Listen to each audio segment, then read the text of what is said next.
O, paring Yong. Pre, totoo ba na pupunta mamayang gabi sa bar si na Rosa saka si Maring Marites? Oo daw. Pero duda ako, pre.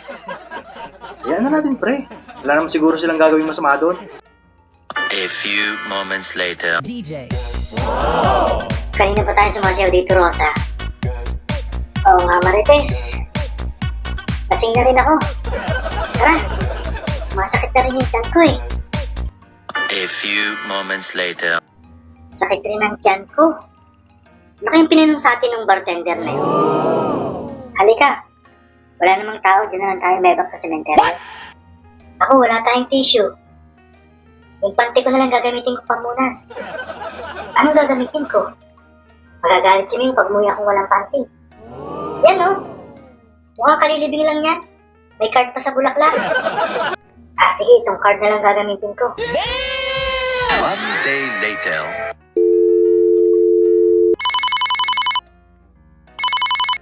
O, paring Kanor. Pre, mukhang may ginawang kalokohan si Marites kagabi. Bakit, pre? Naku, pre, umuwing walang panty. Sabi ko na nga ba eh. O bakit, pre? Mas malala ang ginawa ni Rosa. Paano mo naman nasabi? May nakita kasi akong card doon sa kanyang bulsa. O, ano bang sabi sa card? Sabi sa card, hindi ka namin malilimutan. From the fire station. Mukhang nabanatan pre ng mga bombero.